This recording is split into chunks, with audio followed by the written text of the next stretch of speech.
Muhammad Ma'mum Al-Hudaibi lahir di Kabupaten Suhaj, Mesir pada tanggal 28 Mei 1921. Ayahnya adalah Ustaz Hasan Al-Hudaibi, Mursyid Am Ikhwanul Muslimin kedua.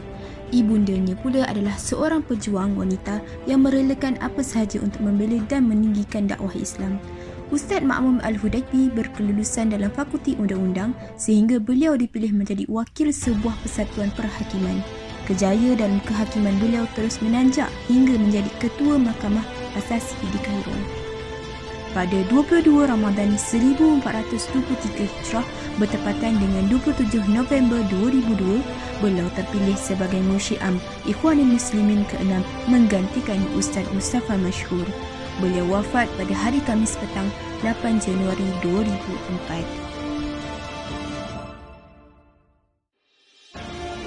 Mursyid menyampaikan wasiat berharga yang menunjukkan keyakinan di kalangan anggota Ikhwan, seolah-olah isyarat bahawa beliau akan mengucapkan selamat tinggal kepada Ikhwan. Beliau berkata, "Saya mengingatkan diri saudara-saudaraku seperjuangan dan putera-putera Islam secara keseluruhan, terutama kadir-kadir Islam. Saya mengingatkan mereka semua dengan firman Allah, 'Hai orang-orang yang beriman, bersabarlah kamu dan kuatkanlah kesabaranmu dan tetaplah bersiap siaga di perbatasan negerimu. Bertakwalah kepada Allah supaya kamu beruntung. Barang siapa yang bertakwa kepada Allah, nescaya dia akan mengadakan baginya jalan keluar dan memberinya rezeki dari arah yang tidak disangka-sangkanya.' Meski mendung telah menyeliputi seluruh angkasa, bahkan meski kezaliman benar-benar telah hitam pekat, namun cahaya Allah lebih kuat dan lebih perkasa. Orang yang benar-benar beriman dapat melihat cahaya tersebut, meyakininya dan komitmen dengan hidayah. Seorang mukmin harus benar-benar yakin bahawa cahaya itu membawa pada kebaikan, kebahagiaan dan keselamatan dunia akhirat. Dan barang siapa yang tiada diberi cahaya oleh Allah, tiadalah dia mempunyai cahaya sedikit pun. Segala hal selain cahaya Allah adalah fata morgana. Orang-orang yang kafir, amalan-amalan mereka laksana fata morgana di tanah yang datar, yang disangka air oleh orang-orang yang dahaga. Tetapi bila didatanginya air itu, dia tidak mendapati sesuatu pun dan didapatinya ketetapan Allah di sisinya. Lalu Allah memberikan kepadanya perhitungan amal-amalnya dengan cukup dan Allah sangat cepat perhitungannya. Memang kita sedih melihat keadaan umat Islam, namun lebih sedih lagi tatkala melihat beberapa pemimpin yang menempati jabatan rasmi yang berkaitan dengan dakwah Islam, tetapi kesalahan-kesalahannya tampak jelas dan disaksikan oleh kebanyakan orang, sehingga perbuatannya dapat melemahkan hati orang yang beriman dan dapat menumbuhkan keputusasaan. Meski demikian, selama kita tetap berjalan sesuai bimbingan cahaya Allah, maka tiada tempat untuk keputusasaan. Yang ada adalah keyakinan menang, ketegaran dan optimis, kerana Allah telah berfirman, "Kerana sesungguhnya bersama kesulitan itu ada kemudahan. Sesungguhnya bersama kesulitan itu ada kemudahan." Meski kesulitan sangat besar, namun tanda-tanda harapan masih ada. Perhatikanlah intifadah yang dilakukan saudara-saudara kita di Palestin yang sudah berjalan bertahun-tahun.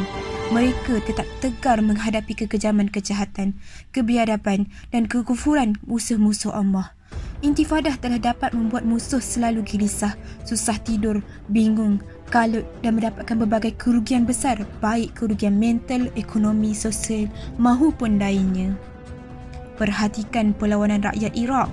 Meski masih baru dan penjajah berhasil meluluh lanakkan harapan mereka, namun tetap tegar dan optimis. Semoga mereka sentiasa istiqamah. Apabila berbagai peristiwa dapat dijadikan sebagai sebuah indikasi, maka ia adalah indikasi bahawa kalian, wahai para kadir Ikhwan, dengan kurnia Allah masih dalam kebaikan, pemahaman yang mendalam terhadap risalah, komitmen pada hukum-hukum agama dan harapan yang tidak pernah pupus pada Allah. Kabar gembira tetap mengalir, kegembiraan sudah terlihat dan harapan selalu kuat. Allahu Akbar.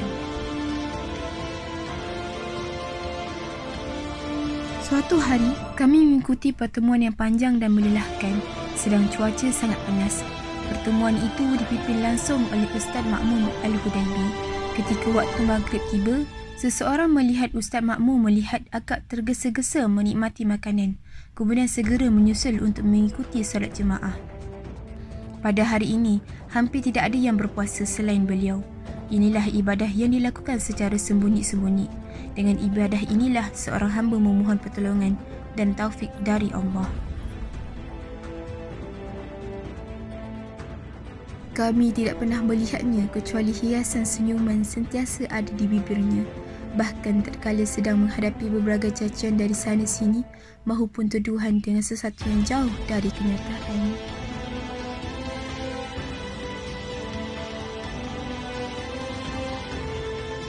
Beliau selalu menunjukkan pendengaran dan penglihatan. Hatinya membawa prinsip-prinsip Islam yang jelas dengan tulus dan ikhlas. Kemudian menyampaikan kepada orang lain dengan tekad yang kuat dan semangat yang tinggi. Tolok ukur keislamannya sangat jelas, hingga kita tidak pernah menjumpainya menyimpang, meski hanya sekelip mata. Hanya kebenaranlah yang selalu ia cari, dan hanya tujuannya lah yang selalu ingin ia raih. Semua itu dilakukan demi mencari redha Allah dan memperoleh pahala darinya. Meski beliau mengungkap kebenaran dengan lantang, tetapi tidak menyakiti perasaan seseorang. Inilah Ustaz Muhammad Makmum Ismail Hudaibi, pemilik idea cemerlang, pemilik pemikiran yang tajam, pendapat yang tepat dan kehati-hatian yang luar biasa. Semoga Allah sentiasa merahmati beliau dan tergolong dalam orang-orang yang soleh.